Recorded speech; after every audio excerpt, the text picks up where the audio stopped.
Hi everyone, welcome back to the channel. This is Ikram Iman और आज हम समझने वाले हैं various notions of liberty. And I again say you before starting the video कि if you have not watched my previous videos do go there and watch the videos first. जैसे कि यहाँ पर आपको ऊपर यहाँ पर प्लेलिस्ट भी दिख रही होगी, आई होप आई बटन पे, तो यहाँ जाकर आप चेकआउट ज़रूर कीजिए पहले, because this is the third video in the continuation series. Now let's discuss about the various notions of liberty without wasting any time. So first idea is that about positive liberty. तो देखिए, 19th century में एक मैंने आपको कहा था 16 17 18 century तक के जो कॉन्सेप्शन था लिबर्टी का, that was primarily negative liberty. ठीक है। And again I emphasise upon the fact कि जो लिबरल प्रोपोनेंट्स थे वो कभी खुद को ये नहीं कहते थे कि हम नेगेटिव लिबर्टी का प्रमोशन कर रहे हैं। ठीक है। Negative in itself is a negative connotation. ठीक है। Although negative liberty is not ऐसा नहीं है कि निगेटिव मतलब पेसिमिस्ट है और पॉजिटिव मतलब ऑप्टिमिस्टिक है। ठीक है। वैसा वाला डिस्टिंक्शन नहीं है, ये आपको समझना है। ठीक है। हमारे लिए बहुत इजी होता है ना, हम बोल देते हैं नेगेटिव है ये पॉजिटिव है, हम बहुत सिंपल समझते हैं। ठीक है। कोई भी चीज़ को हम सिंपलाइज कर देते हैं बहुत सारी चीज़ों को, लेकिन theory is not that simple as you think it is. ठीक है। ये जो डिस्टिंक्शन है ये इसाइया बर्लिन ने दिया था on two concepts of liberty उनकी ऐसे में। So basic idea is that कि जो बाद वाले स्कॉलर्स थे, जैसे कि लेटर हाफ में 19th सेंचुरी के, जैसे कि Rousseau, Kant, Hegel, T H Green, ये बार्कर, लास्की, ये सब क्या कहते थे, these were the proponents of the positive liberty. So how these are the proponents of positive liberty, this we need to understand. So होता क्या है, पहली चीज़ ये है कि these people including Kant, Immanuel Kant, देखिए सबके नोशंस अलग अलग है। ठीक है। सबके नोशंस अलग अलग है, मैं आपको सबके नोशंस बताऊंगी। तो मतलब पॉजिटिव लिबर्टी के जो स्कॉलर्स हैं उसमें भी सबके नोशन एक दूसरे से अलग है। अब कांट के लिए इमैनुअल कांट के लिए दो नोशंस है बेसिकली हर इंडिविजुअल का। जैसे कि हम कहते हैं ना कि हमारे अंदर एक अच्छाई होती है और एक बुराई होती है। ठीक है। मतलब हर इंडिविजुअल के पास एक मतलब एक अच्छा अर्ज होता है आपको। अगर आप कुछ पढ़ाई करने बैठते हैं, ठीक है, तो आपका मन होता है कि चलिए मैं पढ़ाई कर लेता हूँ, कर लेती हूँ। एक अर्ज होता है नहीं, मैं सो जाता हूँ, मूवी देख लेता हूँ। So there is always an urge, one which which is something जो आपको हायर सेल्फ, जिसे हम कहते हैं higher self, it means that जो आपकी रैशनल डिजायर्स को फुलफिल करता है। This is a very important term, do note this term. ठीक है। This is basically related to your rational desires and lower self, while lower self is concerned with your irrational desires। ठीक है। तो irrational desires is lower self. So Kant says basically when we have to अगर अगर हमें सही में liberty को चाहिए तो वो क्या कहते हैं, हमें हमारी हायर सेल्फ की बात सुननी है, ना कि लोअर सेल्फ की। ठीक है। Similarly, Lasky and Harold Lasky, L.T. Hobhouse and McIver, they were of the opinion कि जो लिबर्टी है, लिबर्टी इज गुड, ठीक है, अच्छी बात है, बट एक्सेस नहीं होना चाहिए। So these all people who are trying to stop the individual from becoming a tyrant in itself, क्योंकि अगर इंडिविजुअल भी अपने आप में लिबर्टी का एक्सेस इस्तेमाल करे तो वो अपने आप में टायरन हो जाएगा। सो वो चीज़ ना हो इसलिए जो है बहुत सारे स्कॉलर्स इसको प्रिवेंट करते हैं, और these were known as the scholars who propagated the positive liberty. Now, similarly, what John Locke and Adam Smith said. Now, John Locke and Adam Smith were very different. They were the proponents of negative liberty. ठीक है। So what does they said? ठीक है। Although Locke का concept was very different. When there is law, there is liberty. There is another concept, but the same similarly, what they argued was कि अगर law जैसे जैसे एक एक law बढ़ते जाता है, कानून बढ़ते जाता है, तो लिबर्टी डिक्रीज होती जाती है। But it is not like green and Laski. TH. Green and Laski के अकॉर्डिंग लॉ बढ़ रहा है तो लिबर्टी कम नहीं हो रही है। समझ पा रहे हैं अब मैं क्या कह रही हूँ? एक कह रहा है कि लॉ बढ़ते जा रहा है तो लिबर्टी कम होते जा रही है, मतलब law is indirectly proportional to liberty. एक कह रहा है कि नहीं, लॉस आप इस तरीके के बनाइए ताकि लिबर्टी इम्प्रूव हो। ठीक है। अब लिबर्टी इंप्रूव कैसे होगी लॉ बनाने से? तो देखिए यहाँ पर बहुत इंपॉर्टेंट कॉन्सेप्ट आता है अपॉर्चुनिटी का। It means that according to Green, according to Lasky, it means that कि एक ऐसा एटमॉस्फेयर जहाँ पर हर इंडिविजुअल को अपनी अपॉर्चुनिटी मिले, अपने आप को डेवलप करने की अपॉर्चुनिटी मिले, वो जो एटमॉस्फेयर है वो लिबर्टी का एटमॉस्फेयर है। So it is not only about to be free, but it is also about being free to do whatever they want to and whatever they want to achieve in life, ठीक है। तो last की यही कहते हैं अपने अपने words में, अगर मैं उनके वर्ड्स में बताऊँ तो by liberty I mean the eager maintenance of that atmosphere in which man have the opportunity to with their best self. So it is a very good concept. ये आपको इक्वालिटी ऑफ अपॉर्चुनिटी में भी काम में आएगा। You just note this down, and this is very important. So I hope it is very clear to you. See, like I'm using a lot of English, I think, and there are some students who are from Hindi medium and so, and there are some who are not able to understand English. But there are some people who are from like South India, maybe from abroad also, who are not able to understand Hindi. So basically, this is something which is a issue in front of me. To which language should I use? I can use English, I can use Hindi, but मेरा कोशिश ये रहता है कि मेरा जो message है वो क्लियरली आप तक पहुँचे।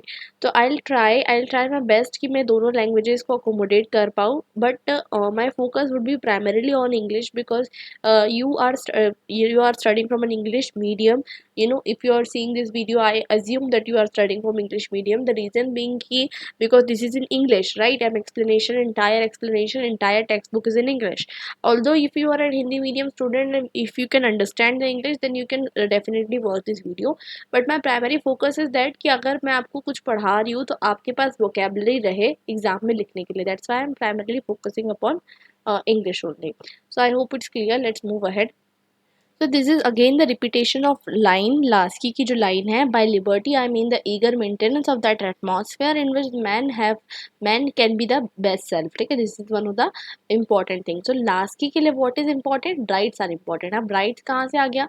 So मतलब rights इसलिए आ गया, देखिए अगर मैं आपको समझाऊँ एक बात, rights कहाँ से आ गया इसमें खेल में। अब देखिए, अगर इंडिविजुअल को सोसाइटी में रहना है और वो अपने आप के शौक पूरे करने हैं उसको, जैसे इंडिया में अगर आप देखिए, इंडिविजुअल अगर आप है इंडिया में और आपको बहुत सारे राइट्स मिले हुए हैं, आपको राइट टू इक्वालिटी मिला हुआ है, राइट अगेंस्ट डिस्क्रिमिनेशन मिला हुआ है। आप आर्टिकल 14, 15, 16 पूरा आर्टिकल्स आपको पढ़ने हैं CGDI में, मैं आपको वहाँ पढ़ाऊंगी, constitution government development of India, ठीक है, वहाँ पर आपको पढ़ने ही है, ठीक है। बट ये आपको जो है समझ के आप रखिए, जितने भी आपके राइट्स हैं, तो ये अगर राइट्स आपसे छीन लिए जाए तो क्या आप सही में फ्री रहेंगे? नहीं रहेंगे। तो जो कंसेप्शन है ना लास्की का, it is a conception of liberty based on rights. So according to Laski what is more important? Rights are more important. अब देखिए, अगर आप थोड़ा सा पीछे जाएंगे, थोड़ा सा रिवर्स में जाएंगे, सेमेस्टर 1 में जाइए, आपको पता चलेगा लॉक का क्या स्टेटमेंट था। लॉक का स्टेटमेंट था व्हेन देयर इज लॉक का स्टेटमेंट था रिगार्डिंग दी स्टेट के रिगार्डिंग स्टेटमेंट था कि स्टेट का होना ज़रूरी है, ठीक है, स्टेट का होना ज़रूरी है।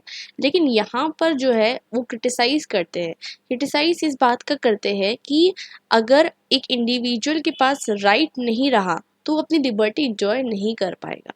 तो बेसिक आइडिया इज दैट कि लास्की का जो इंटायर फोकस है ये किस पे है? The focus is on rights. जब तक आपके पास राइट्स नहीं रहेंगे देयर इज नो लिबर्टी। और एक अगर आपको और चीज़ याद आ रही होगी, मील का आइडिया था, मिल का एक सेल्फ रिगार्डिंग एक्शन थे, एक अदर रिगार्डिंग एक्शन थे। तो वो ये कहते हैं कि ऐसा कोई एक्शन हो ही नहीं सकता जो कि सेल्फ रिगार्डिंग हो और उससे कहीं ना कहीं इम्पैक्ट ना क्रिएट हो सोसाइटी पे। जैसे कि समझ लीजिए, अगर आपकी चॉइस है कि आपको पढ़ाई लिखाई नहीं करनी है, ठीक है, आप कहेंगे मुझे नहीं पढ़ना है, ठीक है, मेरी लाइफ है, मेरी चॉइस है, तो दूसरों को क्या इम्पैक्ट हो रहा है? But it is not like that. आप ultimately you are a part of society, ठीक है, you are a part of society. अगर आप एक एबल पर्सन है, ठीक है, and you are not studying, you are not making your career, you are not earning, you are actually becoming dependent on others, ठीक है। तो व्हाट इज़ हैपनिंग इज़ कि आपकी चॉइस है, लेकिन ऐसा नहीं है कि आपकी पर्सनल चॉइस दूसरों को इम्पैक्ट नहीं कर रही है, ठीक है, ऐसा नहीं है। So what does it mean is कि मिल का आइडिया क्या था कि self regarding and other regarding दो तरीके की चॉइसेस होती है। सेल्फ रिगार्डिंग में इंडिविजुअल पूरी तरीके से फ्री होना चाहिए, एंड अदर रिगार्डिंग में इंडिविजुअल को चॉइस को, लिबर्टी को जो है कहीं ना कहीं कर्टेल किया जा सकता है। बट इट इज़ ये जो लास्ट की जो है सेपरेशन को ख़त्म करते हैं, वो कहते हैं ऐसा पॉसिबल ही नहीं है कि इंडिविजुअल अगर खुद कुछ पर्सनल पे कुछ काम करे उसका इम्पैक्ट जो है सोसाइटी पे ना क्रिएट हो। One more most important thing is that कि Laski is not a very idealist in this context. जैसे कि हॉब्स कहते हैं कि भाई स्टेट को पूरी पावर दे दी जाए, वो ऐसे नहीं है, वो ये सोचते हैं कि स्टेट को अगर पूरी पावर दे दी जाए तो वो हमारी लिबर्टी को जो है कर्टेल कर देगा। इसलिए बहुत अच्छी लाइन वो कहते हैं, ऊपर लाइन लिखी गई है कि हमारी लिबर्टी को at the mercy of the state हम नहीं छोड़ सकते, ठीक है, क्योंकि स्टेट भी जो है कहीं ना कहीं हमारी लिबर्टी के चक्कर में जो है हमारी लिबर्टी को नुकसान पहुंचाएगा, कहेगा कि हम आपकी लिबर्टी के लिए काम कर रहे हैं, लेकिन वैसा करेगा नहीं। सो देयरफॉर लास्की का जो कॉन्सेप्ट है लिबर्टी का, हेरोल्ड लास्की का, it is basically, it is primarily, it is not just obedience to law, it is not just obedience to law, but the emphasis is upon rights। ठीक है, मतलब ये नहीं है कि फंडामेंटल ड्यूटीज का कॉन्सेप्ट है इनका, फंडामेंटल राइट्स का इनका कॉन्सेप्ट है। And as far as liberty is concern, Laski का नोशन ये है कि हर इंडिविजुअल को अपॉर्चुनिटी मिलना चाहिए कि वो अपने टैलेंट्स को डेवलप कर सके, पर्सनालिटी को डेवलप कर सके। ये जो कंसेप्शन है लिबर्टी का, इनका कंसेप्शन है that it is not just being free, but it is also about developing your मतलब डेवलपिंग योर पर्सनैलिटी। लास्की का कॉन्सेप्ट जो है ये है। Laski also talks about 3 kinds of liberty. एक होती है प्राइवेट लिबर्टी, एक होती है पॉलिटिकल लिबर्टी एंड एक होती है इकोनॉमिक लिबर्टी। ठीक है, अब वो प्राइवेट लिबर्टी को क्या कहते हैं? Private liberty is primarily negative liberty. Negative liberty इसलिए क्योंकि ये मेनली आय से जुड़ी हुई है। आय मतलब मैं क्या करने वाला हूँ, ठीक है, मतलब आपको क्या करना है आपके प्राइवेट स्फेयर में, ये आप उसके लिए पूरी तरीके से फ्री होना चाहिए। जैसे आपको एक्टर बनना है, या फिर आपको सिविल सर्वेंट बनना है, या फिर आपको आर्मी में जाना है, this should be your personal liberty, this is a private liberty. Simultaneously political liberty, तो political liberty is primarily concern with 2 conditions. वो ये कहते हैं कि पॉलिटिकल लिबर्टी रियल होना चाहिए, इसके लिए 2 कंडीशंस इंपॉर्टेंट है। बहुत ही प्यारी बात बताते हैं, आप ध्यान से समझना। 2 कंडीशंस, एक तो एजुकेशन, मैंने अभी आपको थोड़ी देर पहले इतना भाषण दिया था लास्ट वीडियो में, उसमें आपको ये समझाया था कि जैसे कि गवर्नमेंट आपको जो है लालच दे रही है, मैं आपको ये दे दूंगा वो दे दूंगा, आपको जब तक पता नहीं है कि गवर्नमेंट क्या तरीके से सही तरीके से काम कर रही है या नहीं कर रही है, आप समझेंगे कैसे? आपको फैक्ट्स एंड डाटा पढ़ना नहीं आएगा, आपको स्टैट्स पढ़ना नहीं आएगा, गवर्नमेंट ने कितना काम किया, कहाँ पर कितना इन्वेस्टमेंट किया, एक बेसिक अंडरस्टैंडिंग जिसे हम कहते हैं ना, आपको इकोनॉमिस्ट होने की जरूरत नहीं है, लेकिन एक इकोनॉमिस्ट ने अगर कुछ रिपोर्ट लिखी है वो आपको समझ में आनी चाहिए एटलीस्ट, या फिर न्यूज़पेपर में कुछ एडिटोरियल आ रहा है उसको आप समझ के अपना खुद का व्यू बना पा रहे हैं, इतने तो एजुकेटेड आपको होना चाहिए। लिटरेट की बात नहीं हो रही है यहाँ पर, एजुकेशन की बात हो रही है। तो 2 कंडीशंस रिक्वायर्ड है। एक तो ये, अगर समझिए अगर जो जनता है उसको मालूम ही नहीं है, जनता बेचारी, कहते हैं ना कि जनता है ना उसको उल्लू बनाया जा रहा है, कि जनता को मालूम ही नहीं है कि उनके भले के लिए काम करा जा रहा है या नहीं करा जा रहा है, ठीक है। तो ये एक कंडीशन हो गई। एक तो एजुकेशन बहुत ज़्यादा ज़रूरत है, वो बताते हैं। दूसरा, एक ऑनेस्ट सप्लाई ऑफ न्यूज़। आपने लास्ट वीडियो नहीं देखा तो जाकर देखिए, मैंने उस पर बहुत इंफोसाइज किया कि media is a watch dog of democracy. तो मीडिया की इंपॉर्टेंस इस तरीके से है कि अगर फ्री एंड फेयर मीडिया नहीं रही, ऑनेस्ट सप्लाई ऑफ न्यूज़ नहीं रहा, तो लोगों का जो ओपिनियन है, जैसे कि आप भी जैसे कि आप एजुकेटेड है, ठीक है, आई कंसिडर यू एजुकेटेड, ठीक है, लेकिन आपके जो ओपिनियंस है वो शेप कैसे होते हैं? आप क्या रोज़ कोई न्यूज़पेपर पढ़ते हैं? आई होप नहीं पढ़ते होंगे, unless and until you are preparing for some sort of competitive exam. आप नहीं पढ़ते, ठीक है, आपके जो व्यूज़ है वो कहाँ से शेप होते हैं? Either through some influencer, either through some social media, either किसी न्यूज़ एंकर ने कुछ कह दिया, आपने सुन लिया, ठीक है। तो this is how news are spread. So there should be a straightforward honest supply of news, that is the provision. सो ये जो लास्की का आइडिया था, इसलिए तो हम देखते हैं कि कहीं ना कहीं जो हमारा फ्रीडम ऑफ मीडिया है, this is also very important. Freedom of press जो है ये बहुत ज़्यादा इंपॉर्टेंट है, important aspect of what, the democratic framework. And इसी के वजह से आपको देखने को मिलेगा लेटर जो है 4th जनरेशन ऑफ राइट्स का जन्म होता है, जिसमें इंडिया में आपको पता है, मैंने आपको लास्ट वीडियो में बताया था कि राइट टू इन्फॉर्मेशन कब इंट्रोड्यूस हुआ, 2005 में इंट्रोड्यूस हुआ। उसके पीछे भी एक प्रोटेस्ट था, ठीक है। और ये 4th जनरेशन ऑफ राइट्स आते हैं, पहले civil rights, political rights, economic rights, ठीक है। उसके बाद 4th जनरेशन ऑफ राइट्स में आता है राइट टू इन्फॉर्मेशन। तो ये जो राइट्स आए, राइट टू इन्फॉर्मेशन, ये 4th जनरेशन ऑफ राइट्स है। और ये लास्की जो है इसकी इंपॉर्टेंस समझते हैं, इसलिए समझते हैं क्योंकि वो कहते हैं कि अगर एक इंडिविजुअल जो है, अगर उसको सही तरीके से, आप जैसे कि आप घर पे बैठे हुए अपने 4 दीवारी में, गवर्नमेंट पार्लियामेंट में बैठ के क्या काम कर रही है आपको कैसे पता चलेगा? या कुछ काम कर भी रही है या नहीं कर रही है, वो कैसे पता चलेगा? जब तक आप न्यूज़ नहीं देखेंगे, जब तक आप राज्यसभा टीवी या कोई भी तरीके का नहीं सुनेंगे कि वहाँ पर क्या डिस्कशन हो रहा है, ये सब चीज़ें जब तक आप नहीं समझेंगे, पॉलिसीज नहीं देखेंगे, न्यूज़पेपर नहीं पढ़ेंगे, अवेयरनेस आपके अंदर नहीं रहेगी, जब तक कि क्या होगा, आप एक अवेयर सिटीजन नहीं बन सकते, आप अपनी पॉलिटिकल लिबर्टी को एंजॉय नहीं कर सकते।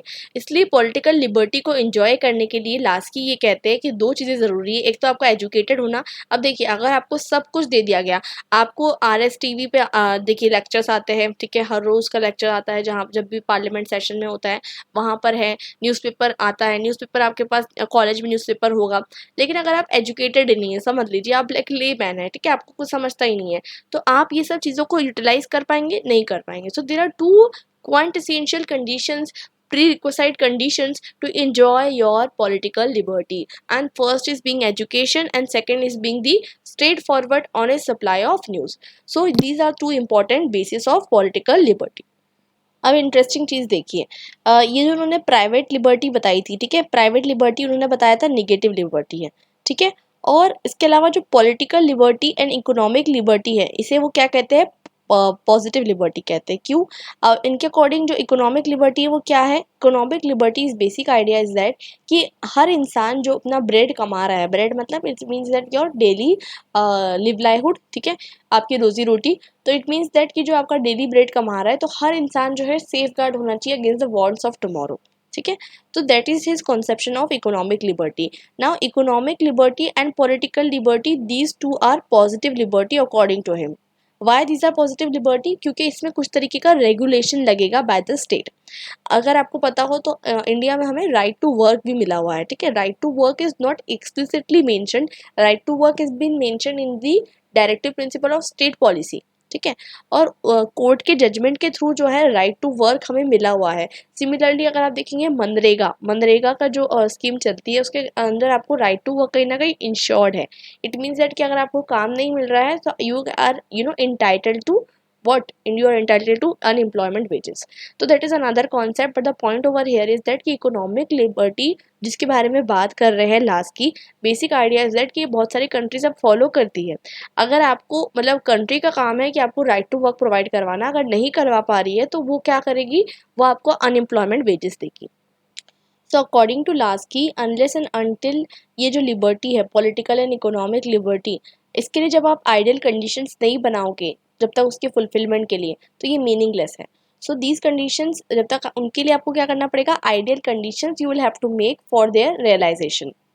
Now there are some sort of positive conditions which are required for the realization of the liberty as discussed by the Lasky.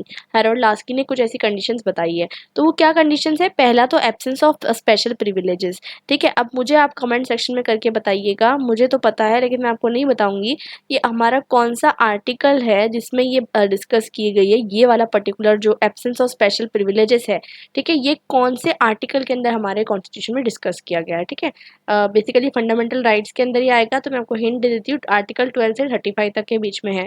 अब वो कौन से आर्टिकल में डिस्कस किया गया है वो आपको बताना है मुझे, ठीक है।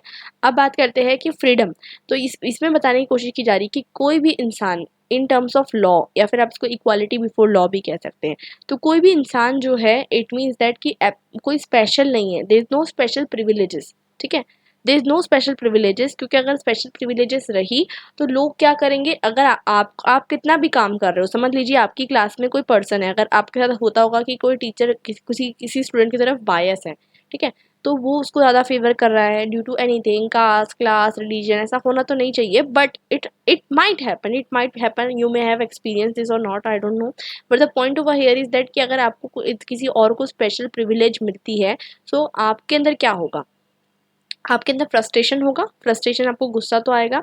सेकेंडली आपकी जो क्रिएटिव हैबिट है वो क्या होगी, खत्म हो जाएगी, आप कहेंगे मैं तो कितना भी काम कर लूँ, I am not going to get the attention is already get by someone else. So that is one of the important reason, therefore Harold Laski what does he argue about, कि वो कहते हैं कि there should be no special privileges, no special privileges, absence of special privileges has to be compulsorily has to be there, ठीक है, for the realisation of liberty. So जब तक कि इंसान के पास अगर स्पेशल प्रिविलेजेस का एब्सेंस नहीं रहेगा, so people will lose their ability to realise their own good, that is what he argues. So मैंने आपको कहा था ना, liberty is closely, very closely related to the what, liberty is very closely related to equality, तो unless and until there is equality, liberty cannot be ensured, ठीक है, ये concept इसमें पहले ही उसमें आ जाता है कि it has to be equal होना है। तो मैं आपको बता ही देती हूँ, मुझे क्या कहते हैं कंट्रोल नहीं हो रहा है। आर्टिकल जो है, आप आर्टिकल नंबर नहीं बताऊंगी, आर्टिकल नंबर आप ढूंढ लीजिएगा। हमारे कॉन्स्टिट्यूशन में राइट टू इक्वालिटी के अंदर जो है ये चीज़ डिस्कस की गई है। You can just mention me the article in the comment section. Secondly, presence of rights. So presence of right is also very important. The reason being why, सोचिए जरा एक सेकंड कि क्यों presence for right is very important. आजकल जितनी भी democracy है वो सब राइट्स की बात करती है। राइट्स की इसलिए बात करती है क्योंकि अगर हमें राइट्स नहीं दिए गए तो क्या होगा, स्टेट जो है वो अथॉरिटेटिव हो जाएगा, और इसी वजह से जो है राइट्स जो है हमें दिए गए हैं। And these rights are not these rights are not dependent upon the pleasures of other. ये बहुत इंपॉर्टेंट चीज़ है। किसी को आप खुश कर रहे हो फिर आपको ये राइट मिलेगा, ऐसा नहीं है। These rights are given to you, ठीक है, ये बहुत इंपॉर्टेंट चीज़ है। तो your right should not be dependent on mercy of others. Thirdly, it is about responsible government. Government must be responsible, of course ही बात है। और अगर जब तक गवर्नमेंट रिस्पॉन्सिबल नहीं रहेगी तो उसको गवर्नमेंट होने का क्या फ़ायदा, राइट। उसे अपनी सोशो इकोनॉमिक पॉलिटिकल कंडीशन ऐसी करनी है ताकि हर इंडिविजुअल अपने राइट्स को रियलाइज़ कर सके, अपनी लिबर्टी को रियलाइज़ कर सके। Now this was all about the Laski idea, Harold Laski. So अगर आपको आता है एग्जाम में हैरोल्ड लास्की का कंसेप्शन, तो I hope you can discuss very nicely. मैंने आपको बहुत अच्छे से बता दिया है, 3 तरीके की लिबर्टी हमने डिस्कस कर ली, and we have also discuss the prerequisite conditions, you can say, for the realisation of liberty. तो ये तीनों चीज़ें हमने डिस्कस कर ली। Now let's talk about the CB Macpherson का जो व्यू है on the liberty. So his view is known as the developmental liberty. ये क्या है, ज़रा इसको भी समझ लेते हैं। Now here is a very important concept. इनका जो आइडिया है ये डेवलपमेंटल लिबर्टी से रिलेटेड है। वो ये एम्फोसाइज करते हैं, पहले तो एक बहुत इंपॉर्टेंट पॉइंट जो नोट डाउन करने वाला है, कि ये क्रिटिक है of the capitalist system. Means वो ये कहते हैं कि जो कैपिटलिस्ट सिस्टम है इसमें कहीं ना कहीं जो है लिबर्टी को आप रियलाइज नहीं कर सकते, because state can not interfere in the development of individual. जैसे कि स्टेट को अपना हाथ मार्केट से विड्रॉ करना होता है इन टर्म्स ऑफ, अगर हम capitalist pure crude form of capitalist system को देखेंगे तो इंटायर, देखिए मैं आपको फिर बता रही हूँ, इंटायर वर्ल्ड उसमें ऐसी कोई भी कंट्री नहीं है जहाँ पर इंटायरली कैपिटलिस्ट सिस्टम है। यू टेक US और you take any other system, ठीक है, वो they claim to be capitalist but they are not, ठीक है। Why? Because there is a strong intervention of state in giving subsidies sometime to farmer, in providing free goodies and all these things, ठीक है। So the point is that whether a country claim to be capitalist or whether a country claim to be socialist or communist, the country cannot be absolutely communist or absolutely capitalist. That condition is not existing. The only thing is कि या तो country थोड़ा tilted रहेगी towards capitalism या तो tilted रहेगी towards socialism. That's how we categorize them. तो ये चीज़ आपको समझनी है, ये चीज़ आपके अंडरस्टैंडिंग के लिए इम्पॉर्टेंट है। तो वो यही कहते हैं कि कैपिटलिस्ट मोड ऑफ प्रोडक्शन को आपको हटाना होगा। तो he is a critic of capital system, ठीक है, फर्स्ट थिंग फर्स्ट। सेकेंडली वो ये कहते हैं कि हर इंडिविजुअल की लिबर्टी जो है, जब तक इंडिविजुअल मतलब इंजॉय नहीं कर पाएगा, जब तक कि कोई वेलफेयर स्टेट का कॉन्सेप्ट नहीं हो, ठीक है। तो this is also very important, means he is a supporter of welfare state, he is a supporter of welfare state. Now he also gives some points regarding liberty, and these points are that कि liberty is not the absence of constraint. Liberty मतलब ये नहीं है कि आपने जैसे कि आपको फ्री छोड़ दिया, ठीक है, ग्राउंड है, आपको खुला छोड़ दिया, आपको जो करना है करो, लेकिन आपको कुछ दे ही नहीं रहे, ठीक है, आपको कुछ रिसोर्सेज ही नहीं दे रहे और बोल रहे हैं आपको जो करना है करो ना, आप फ्री हो। जैसे कि ऐसा कहते हैं ना कि एब्सोल्यूट फ्रीडम, गांधी जी भी कहते हैं कि हम जब तक फ्री नहीं हो पाएंगे, जब तक कि जो पुअरेस्ट पर्सन है उसको जो है क्या कहते हैं, कहीं ना कहीं जो उसके हंगर जो है वो जब तक नहीं मिट जाती, जब तक कि मतलब कोई भी इंसान इंडिया में भूखा सोने ना जाए घर पे, जब तक कि हम क्या फ्री नहीं हो सकते। द पॉइंट इज दैट कि हमें फ्रीडम तो मिल गई, आज़ादी मिल गई ब्रिटिशर से, बट द एक्चुअल फ्रीडम कब रियलाइज होगी, जब तक हम हर एक इंडिविजुअल के लिए वो कंडीशंस क्रिएट ना कर ले जिसमें वो अपनी लिबर्टी को प्रॉपरली इंजॉय कर सके। So that is the conception of positive liberty, and that is been advocated by the CB Macpherson. तो यहाँ पर डेवलपमेंटल लिबर्टी यानी यही कहना चाहती है that it is not just the absence of constraints, but it is also about creating those conditions which can help you maintain your liberty और help you get your liberty fulfilled, या फिर आपके aspirations को fulfil करने के लिए जो ज़्यादा ज़रूरी है वो चीज़ यहाँ पर आपको वो कंडीशंस जो है प्रोवाइड करने का काम जो है स्टेट को करना चाहिए। And now again another thing जो बात करते हैं कि object of liberty is the development of man as a social being. तो डेवलपमेंटल लिबर्टी का कॉन्सेप्ट है इनका, मतलब इंसान को लिबर्टी क्यों दी जा रही है, ताकि वो अपना खुद का डेवलपमेंट कर सके। थर्डली एक इंपॉर्टेंट चीज़ मैंने अभी आपको बता दी कि अपॉर्चुनिटीज़ की ज़रूरत है ऑलरेडी। राइट्स की भी बात करते हैं ये सिमिलरली, और साथ साथ ये भी बात करते हैं कि सोशल वेलफेयर की भी ज़रूरत है इंडिविजुअल के राइट्स को इंश्योर करने के लिए।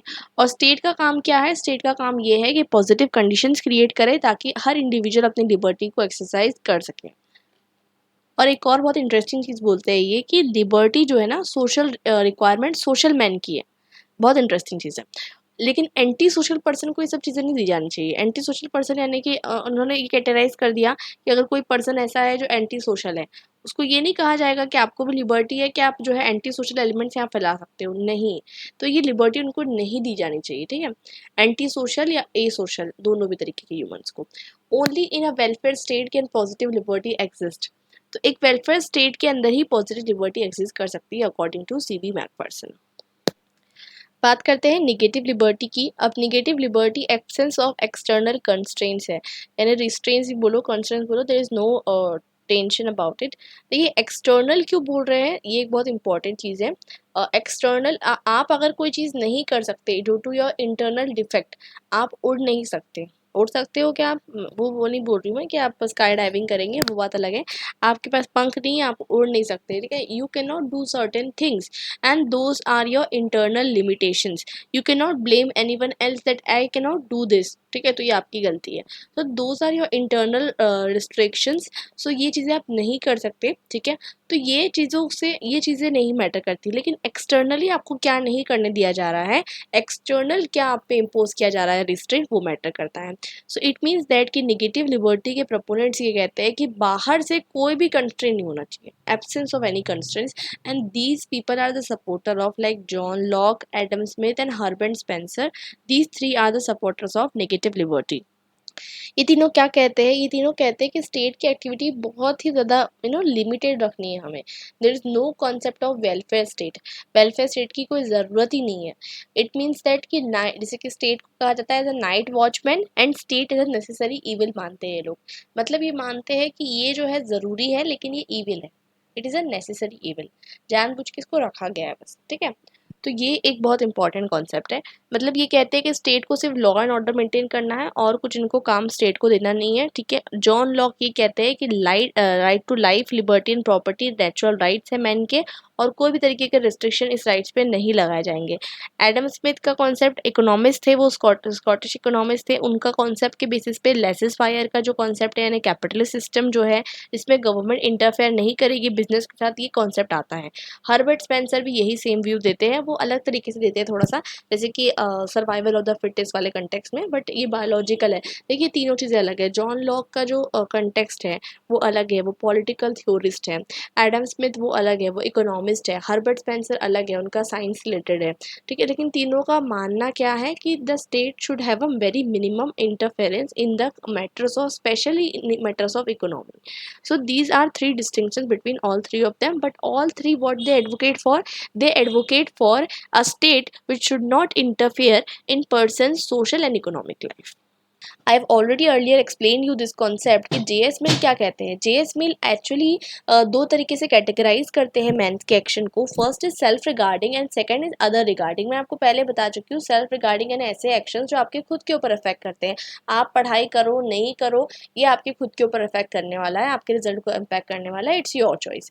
Other regarding actions like some actions are there which can affect others behaviour, like जैसे कि आप ऑब्सीन बिहेवियर या फिर टॉकिंग नॉनसेंस या फिर under the influence of liquor या फिर थेफ्ट कमिट करना, committing adultery, any sort of things. तो these sort of actions are what, these sort of actions are other regarding. मतलब सोसाइटी जो है कहीं ना कहीं आपको ये कब करने से रोकेगी, डेफिनेटली रोकेगी, ठीक है? तो ये सब चीज़ें करने से रोकेगी और ये सोसाइटी जस्टिफाइड है ये सब चीज़ें आप करने से अगर रोक रही है तो यही तरीके से जेएस मिल कैटेगराइज करते हैं self regarding and other regarding करके।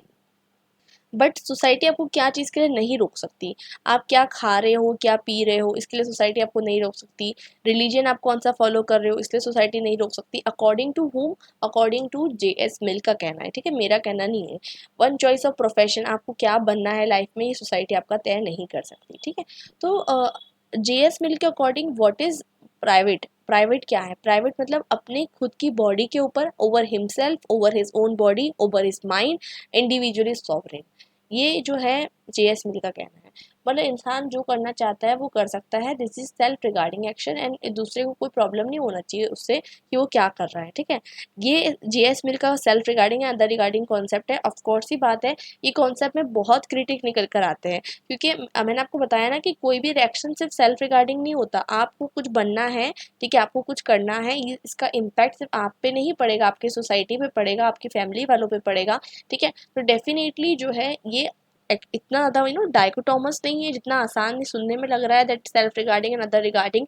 This is not as dichotomous as it is appearing to be. तो इसलिए इसको बाद में जाके बहुत ज़्यादा क्रिटिसाइज किया गया। तो ये अलग कॉन्सेप्ट है, चलिए इसको बाद में डिस्कस करेंगे। Now talking about negative liberty, so what is negative liberty? Negative liberty primarily is a zone of non intervention, जहाँ पर कोई आपको इंटरवीन ना करे। एफ ए हायक क्या कहते हैं? एफ ए हायक ये कहते हैं कि हर इंसान को कुछ प्राइवेट स्पेयर मिलना चाहिए, ठीक है, प्राइवेट स्पेयर मिलना चाहिए, जहाँ पर वो जो करना चाहे वो कर सकता है, उसको कोई इंटरफेयर ना करे, ठीक है। इसे वो क्या कहते हैं? निगेटिव लिबर्टी का जोन कहते हैं। और एफ ए हायक भी इसी चीज़ को सपोर्ट करते हैं कि सबसे बेस्ट गवर्नमेंट कौन सी रहेगी, जो सबसे कम गवर्न करेगी। अब सबसे कम गवर्न करेगी मतलब मैंने आपको ऑलरेडी पब्लिक एडमिनिस्ट्रेशन जब पढ़ाया था, अगर आपने पढ़ा होगा मुझसे, तो मैं आपको समझा चुकी हूँ कि गवर्नमेंट का जो कॉन्सेप्ट निकलता है 1990s के बाद से, वो निकलता है कि क्या अच्छी गवर्नमेंट कौन सी है? जो मिनिमम गवर्नमेंट हो, मैक्सिमम गवर्नेंस हो। ठीक है, गवर्नमेंट और गवर्नेंस में ज़मीन आसमान का डिफरेंस है, ठीक है। गवर्नेंस और गवर्नमेंट में ज़मीन आसमान का डिफरेंस है। गवर्नमेंट मतलब क्या होती है? जो आपको गवर्न करती है, कंट्रोल करती है, रेस्ट्रिक्ट करती है। गवर्नेंस क्या होती है? गवर्नेंस यानी जो आपको अपॉर्चुनिटीज़ प्रोवाइड करती है, एक फेवरेबल कंडीशन प्रोवाइड करती है आपकी ग्रोथ के लिए। सो एक ऐसी गवर्नमेंट चाहिए जहाँ पर गवर्नमेंट कम हो और गवर्नेंस ज़्यादा हो। तो ये कॉन्सेप्ट भी इमर्ज होकर आता है एफ ए हायक के पॉइंट से भी, और दूसरे भी बहुत सारे स्कॉलर्स इसमें एसोसिएटेड है, there is no doubt about that. अब बात करते हैं कि निगेटिव लिबर्टी के जो सपोर्टर हैं, वो ये कहते हैं जितने लॉ ज़्यादा बढ़ते जाएंगे उतना लिबर्टी कम होती जाएंगी। इट इज़ मतलब indirectly proportional, law is indirectly proportional to the liberty. Secondly, freedom of thought, speech, religion जो है कभी भी रेस्ट्रिक्ट नहीं होना चाहिए, ठीक है। इन इंडियन कॉन्टेक्स्ट क्या ये चीज़ पॉसिबल है? देखिए, होता क्या है ना कि अब फ्रीडम ऑफ स्पीच देख लीजिए। फ्रीडम ऑफ स्पीच अपने आप में एक बहुत बड़ा मुद्दा है, उसको अगर हम डिस्कस करने बैठेंगे तो हम बहुत घंटे तक डिस्कस कर सकते हैं, ठीक है। उसके बारे में बहुत सारी चीज़ें हैं। फ्रीडम ऑफ स्पीच के अंदर हेट स्पीच भी आ जाती है, ऑफेंसिव स्पीच भी आ जाती है, किसी पर्टिकुलर कम्युनिटी के बारे में टारगेटेड स्पीच आ सकती है। तो ये क्या हर स्पीच क्या कहते हैं, आप कह सकते हो क्या? हर चीज़ आप पब्लिक में जाके कह सकते हो क्या? ये बहुत सारे क्वेश्चन इससे एसोसिएटेड है, उसको हम इतना डिस्कस नहीं करेंगे। लेकिन कहने का मतलब ये है कि आपको फ्रीडम ऑफ स्पीच दी गई है, ठीक है, कॉन्स्टिट्यूशन के अकॉर्डिंग। लेकिन ये स्पीच आप जब तक एक्सरसाइज कर सकते हो, जब तक आप किसी के बारे में कुछ ऐसा नहीं कहोगे जिससे वॉयलेंस इंसाइट हो, या फिर ऐसा कुछ नहीं कहोगे जिससे आप जो है हेट्रेड को बढ़ा रहे हो, ठीक है। अभी आपने इंडिया में आप न्यूज़ पढ़ते होंगे तो आपने बहुत सारी हेट स्पीच के example, specially political leaders hate speech देते रहते हैं, फिर उनके खिलाफ केस होते रहता है। These things keep on happening, ठीक है। तो ये एक बहुत ही सेंसिटिव इशू है, ठीक है, बहुत सेंसिटिव इशू है। खैर, इसमें हम इतना डिटेल में नहीं जाएंगे, but the point is that कि नेगेटिव लिबर्टी के एम्फसाइजर ये कहते हैं कि इनको फ्रीडम ऑफ स्पीच पे कोई भी तरीके का रेगुलेशन, रेस्ट्रिक्शन नहीं होना चाहिए। और इसकी सबसे ज़्यादा अर्डेंट सपोर्टर कौन है आपको पता है? JS mill. JS mill is the ardent supporter of this, ठीक है। वो ये कहते हैं कि हर व्यू को जो है पब्लिक में आने की परमिशन देनी चाहिए, चाहे वो व्यू कैसा भी हो। वो ये कहते हैं अपनी बुक ऑन लिबर्टी में, वो बताते हैं कि अगर कोई व्यू सच्चा है, मतलब अगर कोई व्यू सही है, तो वो ओवर टाइम सोसाइटी में सस्टेन कर पाएगा, और अगर वो व्यू सही नहीं है तो वो डिस्कार्ड हो जाएगा। लेकिन वो व्यू को बाहर आने देना चाहिए। ये JS मिल जो है अर्डेंट सपोर्टर है of what? Ardent supporter of freedom of speech, freedom of liberty, freedom of freedom of speech, freedom of thought, freedom of expression के अर्डेंट सपोर्टर है, ठीक है। अब बात करते हैं कि निगेटिव लिबर्टी के सपोर्टर्स क्या कहते हैं कि फ्रेंचाइज जो है वो यूनिवर्सल होना चाहिए, everyone should be voting and sphere of active state activity should be very limited. So these are all the types of negative, मतलब these are all the provisions जो निगेटिव लिबर्टी के supporters जो है चाहते हैं. I hope this is not going to be very boring sort of thing. अगर आप इसको सही में समझ के पढ़ने की कोशिश कर रहे हो, it is actually very interesting कि यहाँ पर आपको डिफरेंट डायमेंशन समझ में आ रहे हैं कि सिर्फ पॉजिटिव लिबर्टी नेगेटिव लिबर्टी कह देने से और इतना थोड़ा सा पढ़ लिया, 4 लाइन इसके बारे में, 4 लाइन इसके बारे में, it is not going to get over. The point is that कि आपको हर एक लिबर्टी के बारे में डिफरेंट स्कॉलर्स ने क्या डिस्कस किया है ये समझना ज़रूरी है, और प्रेजेंट सोसाइटी से आपको उसको रिलेट करके देखना है कि क्या प्रॉब्लम्स आ सकती हैं. अब अगर समझ लीजिए कोई बोलेगा कि मैं I have freedom to wear any type of dress, और कोई भी तरीके का ड्रेस सोसाइटी में वो पहन के चल जाएगा या चल जाएगी, ठीक है. अब चल जाएगी में ज़्यादा प्रॉब्लम होता है, ठीक है, अक्सर. तो आप इंडियन के कंटेक्स में देख लीजिए, वो भी एक तरीके से आप क्या देखेंगे कि कहीं ना कहीं रेस्ट्रिक्शंस जो है वो आ जाती हैं, क्योंकि पब्लिक स्पेस में ऐसे कोई एक्शंस नहीं है जो आप सिर्फ सेल्फ रिगार्डिंग है. आप कहेंगे मैं तो मेरे एक्शंस है, मैं जो पहनना चाहूँ मैं पहन सकता हूँ, पहन सकती हूँ. But the point is that कि क्या एक्शन, कोई भी action completely personal regarding self regarding हो सकते हैं, या कोई एक्शन कंप्लीटली अदर रिगार्डिंग हो सकते हैं. तो ये एक बहुत ही ज़्यादा कहते हैं ना डाइल्यूट है, ये इतना ज़्यादा डिस्टिंक्शन जो है ना ये बहुत डाइल्यूट है. ऐसा नहीं है कि ये डिस्टिंक्शन बहुत ज़्यादा डाइकोटोमस है, डिस्टिंक्शन जो है बहुत ज़्यादा सॉलिड है, कॉन्क्रीट है, ऐसा नहीं है, ठीक है. The boundaries are very dilute and बहुत ट्रांसपेरेंट बाउंड्रीज है. दोनों भी चीज़ें एक दूसरे को इम्पैक्ट करती है. Self regarding is going to impact other regarding is going to in turn impact the self regarding. So I hope this is very clear to you up to now, and now we are going to meet in our next video and we are going to discuss the views of JS Mill. Till then, bye and happy learning.